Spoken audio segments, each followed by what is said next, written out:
Previously on FIFA 22, guys, we had packed a beautiful Hugo Lloris. Guys, sit here. Another FIFA 22 video. Guys, team of the season, team of the damn season. We're here. We are in the end game, guys.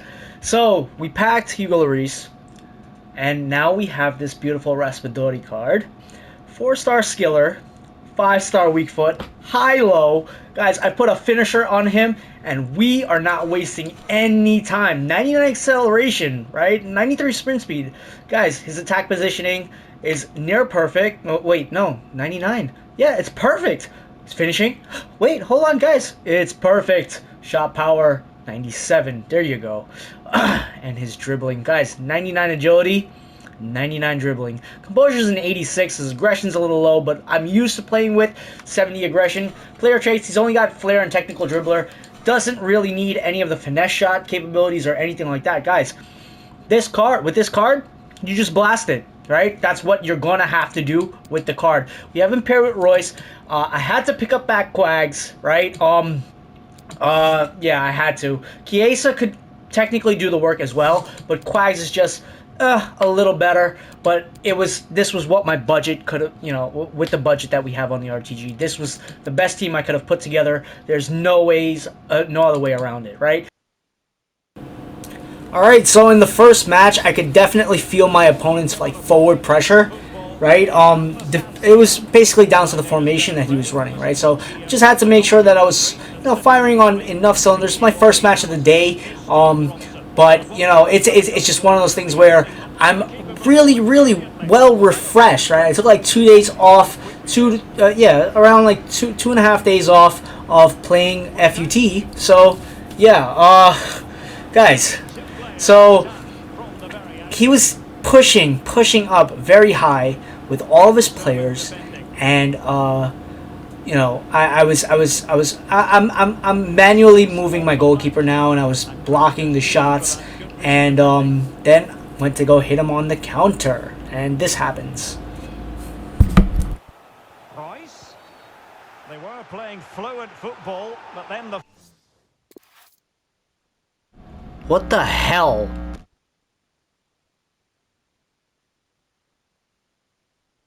Moving right along.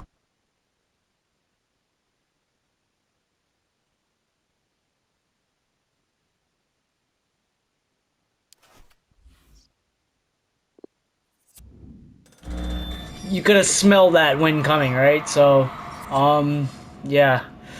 Lots of forward pressure from my opponent, but, yeah, that was, yeah. He was trying out Raspadori too, right?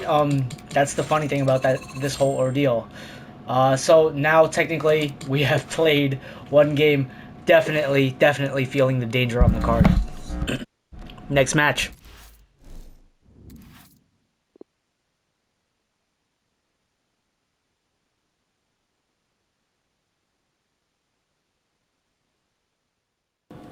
Alright, so we get into the second match, right? And this is where I really get to test out the card in an attacking sense. Obviously, these recordings take place in post-processing, like the in-match recordings, the in-game recordings. So in any case, I was originally setting out to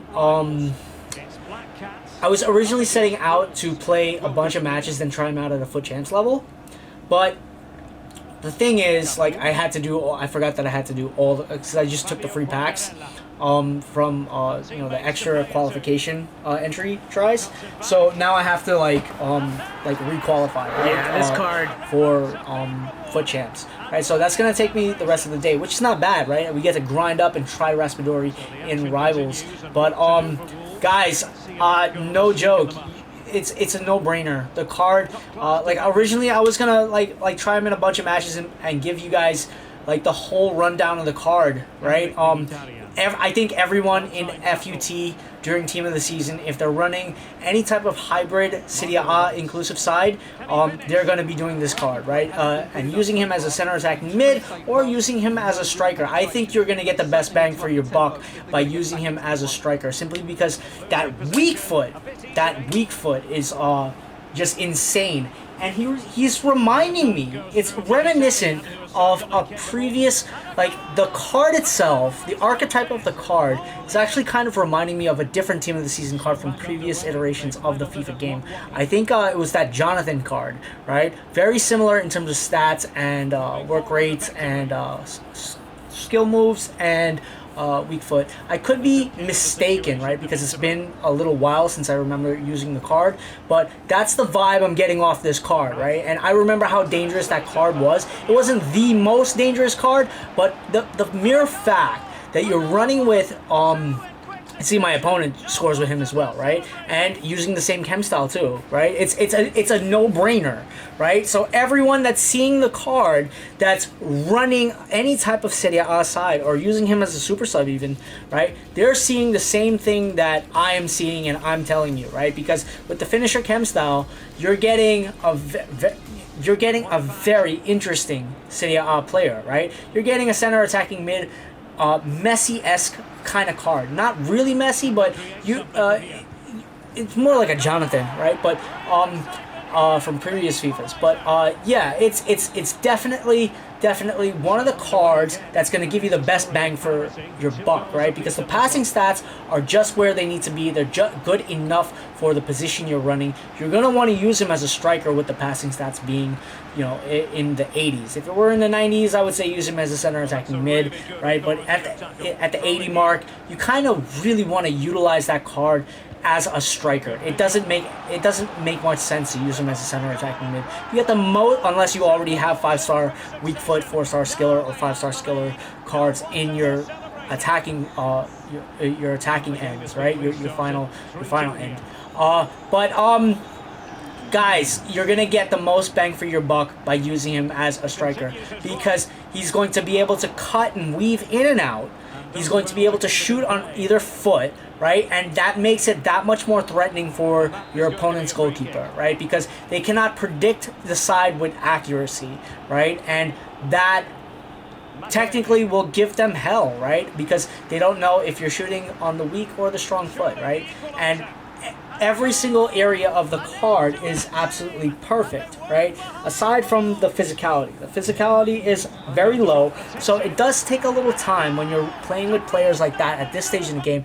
It takes a little while, right, to kind of work, you know, work that to the best of your ability, right?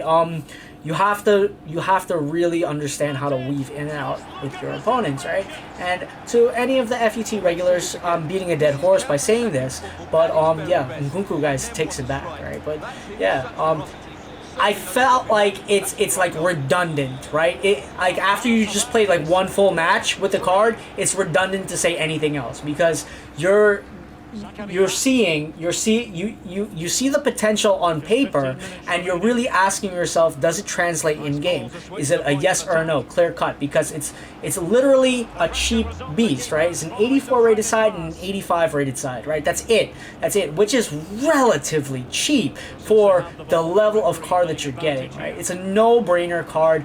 Value for coinage, right, or value for SBC fodder, right? You're getting very close to a 9.7 out of 10, right, in terms of value for the player, right?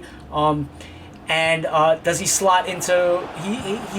He's Italian, right? He can fit with a lot of other players in the Serie A, right? It's a no-brainer, right? It's a no-brainer, right? You can put Quags, you can put Chiesa as a CDM if you wanted to, like, you know, like you could do weird things with your formation, depending on the formation you're running with. But obviously, you're going to want to use him or try him out at the least as a striker, right? It's a no-brainer, right? I can't stress that enough, right? And of course, he scores me the game winner, and that's it. There's nothing more or nothing less to say, right? I don't need to keep reiterating the point. This is the first game with the card. The point has been made, right? And I knew the point was going to be made. And yeah, Royce does this the work card too, right? is the All biggest of my players showed up, no-brainer right? of a card. Yeah, 5-star weak foot, high-low. That's the correct work rates. You put a finisher on him. This is insane, right? Even my opponent used the card, used it at center attacking mid position in one of the deadliest formations in the game, and yeah, it's just, yeah, this card is one of the best cards for the price point at the end of the season. Yeah. Tearing apart this defense time and again. They simply can't handle him. You see, you take out the guesswork when you have a 5-star weak foot and a 4-star skill moves bare minimum. There's you take out the guesswork, which foot you have to shoot it on. It's a no-brainer. Yep. Oh, I gotta, yeah, because I only took the free packs, right? So I've got to do all the qualification stuff. But yeah, this card is just a no-brainer. I don't even think any other games are necessary with the card, simply because the card is just that good. 10 objectives completed? What? Did I read that right? Let me see. Oh yeah, all the week. Oh yeah, rivals and... Oh yeah, okay. So this, like, I can literally just spend the rest of the day grinding rivals, right? And yeah, you can feel, like, I'm telling you right now, you put a finisher on him, you can feel how powerful the card is in game, right? That 5-star weak foot shows up, the finishing shows up, everything shows up on the card, and it is just absolutely wicked. This card is just, you know, it is a legit card.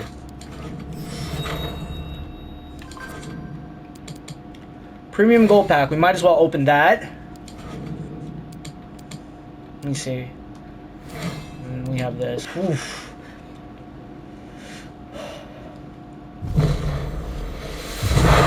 Nothing, which is fine. Ooh. Oh, contract pack. Okay, I get it. All right.